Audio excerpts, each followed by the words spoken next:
Eh bien, bonsoir à tous. Je suis tellement heureux d'être ici.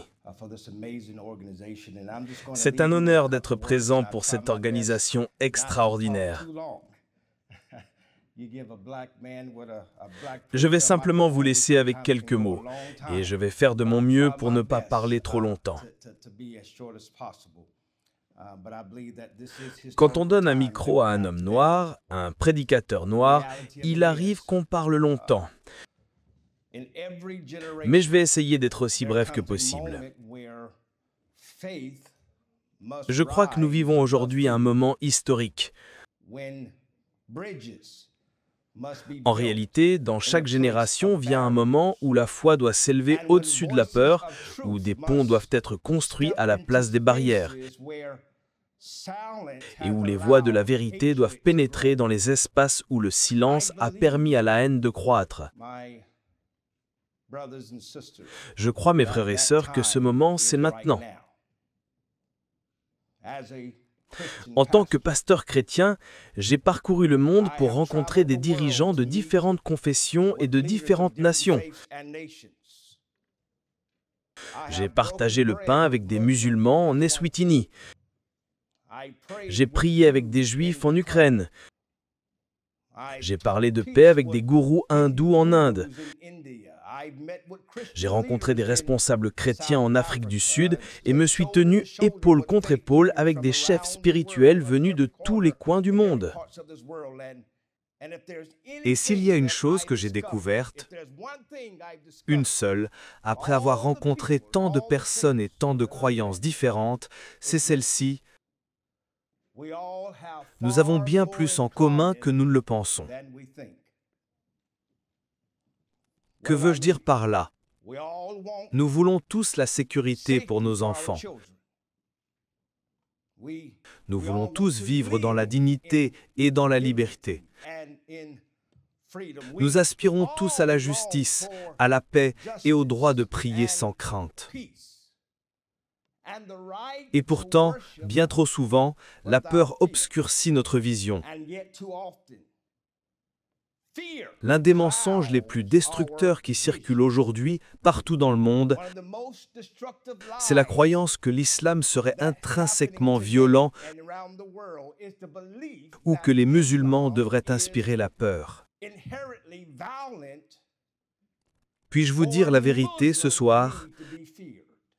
Et c'est le moment dans une église afro-américaine où l'assemblée répond d'habitude « Oui ». Tu peux nous dire la vérité? Oui. Soyons honnêtes, mes frères et sœurs, nous ne sommes pas si différents les uns des autres. Mais la réalité est que ce mensonge se répand dans le monde entier, et tout particulièrement ici, en Occident. J'ai travaillé côte à côte avec certains des dirigeants musulmans les plus respectés au monde. J'ai partagé le pain avec eux. J'ai regardé leurs yeux, j'ai écouté leur voix.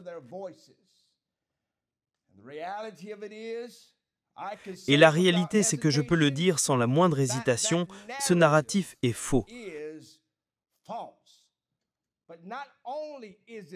Mais non seulement il est faux, il est aussi extrêmement dangereux.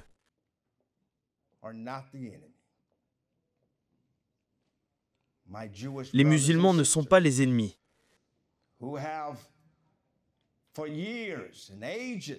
Mes frères et sœurs juifs ont, depuis des générations et des siècles, été pris pour cible sous les cieux du mal par des hommes mauvais. Et je crois sans l'ombre d'un doute qu'en cette magnifique nuit de Rumi, en voyant ici mes frères chrétiens, peu nombreux certes, mes frères juifs et mes frères et sœurs musulmans rassemblés dans cette salle, je crois que c'est ainsi que le monde devrait coexister. Je vais le dire sans détour.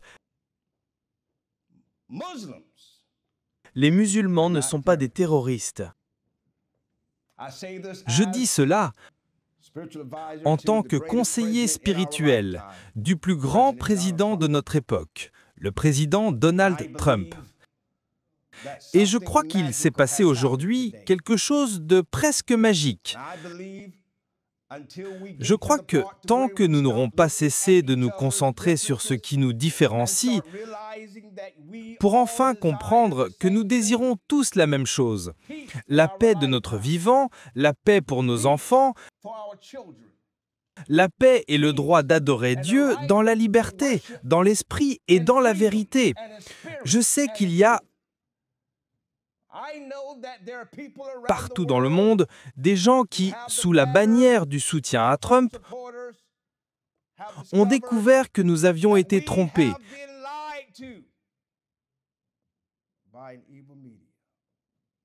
Par des médias malveillants. Chaque religion a été utilisée à mauvais escient. Chaque religion a été déformée. Même ma propre religion, la foi chrétienne, a utilisé la Sainte Bible pour justifier l'esclavage des Afro-Américains en Amérique pendant 400 ans. Même la foi chrétienne, entre les mains d'un homme mauvais, peut voir ces Écritures saintes manipulées afin de servir un agenda qui ne rapproche pas les gens, mais les divise. Est-ce que j'ai toute votre attention? Dites oui. Cette vérité doit retentir avec force, du sommet des montagnes, des chaires des églises, des tribunes et jusque dans les parlements. Je crois, même à cet instant précis, qu'aucune foi n'est à l'abri d'être détournée par des hommes mauvais. Mais cela ne signifie pas que la foi soit le problème. Le véritable problème, c'est la déformation de la foi par ceux qui recherchent le pouvoir à travers la peur. La révélation que je porte et que je diffuse à travers le monde est simple. Les bombes ne feront jamais naître la paix. J'ai marché dans des zones de guerre. J'ai prié avec des familles dont les enfants avaient été tués lors des frappes aériennes. J'ai vu la détresse qui s'abat sur des communautés entières, brisées sous le poids de la guerre menée par les drones. Et je ne peux pas vaincre, nous ne pouvons pas vaincre le terrorisme en créant davantage de terroristes, en tuant des innocents. Chaque frappe qui manque sa cible sème une graine de haine dans le cœur de quelqu'un qui ne voulait que la paix, qui voulait simplement vivre en paix. Si l'Occident veut réellement mettre fin à l'extrémisme, nous devons investir non seulement dans les armes, mais aussi dans les relations humaines. Nous devons nous parler les uns aux autres. Au moment même où certaines personnes entendent une voix politique, elles se ferment aussitôt. Et cela n'apporte jamais la paix, mes frères et sœurs.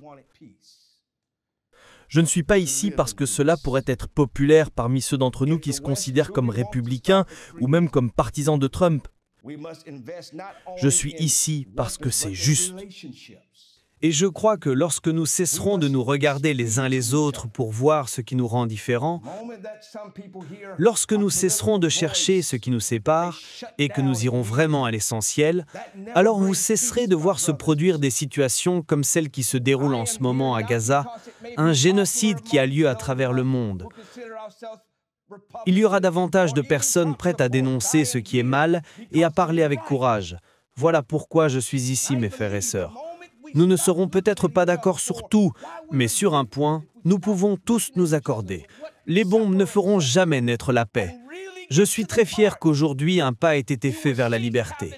Je suis très fier qu'un autre pas ait été accompli vers la libération des otages palestiniens et des otages juifs, et que nous approchions de ce moment où la paix existera véritablement et portera ses fruits dans la prospérité. Je comprends que certains d'entre vous puissent ne pas être d'accord avec tout ce que je dis. Et c'est très bien ainsi. Peut-être même que je ne serai plus jamais invité à revenir. Et c'est très bien aussi. Je l'espère. Mais je peux vous dire ceci. Je ne suis pas ici pour plaire au public. Certaines des choses que je vous ai dites aujourd'hui pourraient marquer la fin d'une carrière politique.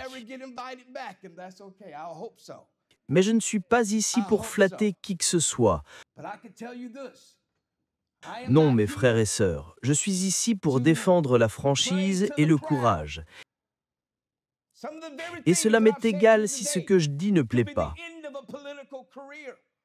Mais je sais une chose. Cela n'a aucune importance que vous soyez juif, musulman ou chrétien. Ce qui importe, c'est que nous comprenions que nous sommes tous les mêmes aux yeux de Dieu. Et nous méritons l'amour, nous méritons l'unité, nous méritons la paix. Que vous soyez ici, à Washington, D.C. ou à Bethléem, à Tel Aviv ou en Ukraine. Même en ce moment, des bombes tombent sur l'Ukraine. Des gens meurent en cet instant sous les frappes de la Fédération de Russie. Et je déplore profondément le fait que beaucoup d'entre nous demeurent silencieux. Le docteur Martin Luther King a prononcé ces paroles. Ce ne sont pas les cris de mes ennemis qui me blessent, mais le silence de mes amis. Ma prière aujourd'hui s'adresse à vous qui êtes ici, qui m'écoutez, et aussi à ceux qui se sont agacés au moment même où ils ont entendu le nom de Trump. C'est bon, c'est bon. Je vais continuer à vous aimer malgré tout, parce que c'est bien là le but de tout cela. Je ne me définis pas par mon parti politique. Et vous ne devriez pas vous définir par le vôtre, car au bout du compte, nous respirons le même air. Nous mangeons, enfin, je ne sais pas si nous mangeons exactement les mêmes choses, parce que moi, je mange beaucoup. Et peut-être que si je mangeais plus de plats du Moyen-Orient, je ne serais pas aussi gros que je le suis. J'essaie de faire de mon mieux pour perdre du poids. Mais ce que je veux dire, mes frères et sœurs, c'est que nous respirons le même air. Nous voulons la même chose. Vous m'écoutez? Est-ce que j'ai toute votre attention? Et je ne suis pas ici pour lancer un cri de ralliement. Je suis simplement ici pour vous dire que si davantage d'entre nous, juifs, chrétiens, musulmans, se levaient pour prononcer ces mêmes paroles, alors les mots du Dr King résonneraient en vérité lorsqu'il déclara « Enfin libre, enfin libre. Merci Dieu Tout-Puissant, nous sommes enfin libres. » Que Dieu vous bénisse tous et un immense merci à vous tous.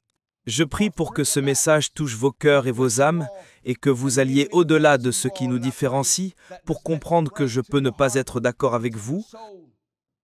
Vous pouvez ne pas être d'accord avec moi, mais qu'au bout du compte, nous nous respecterons les uns les autres, nous nous aimerons les uns les autres et nous nous protégerons les uns les autres. Que Dieu vous bénisse. Shalom. Assalamu alaikum.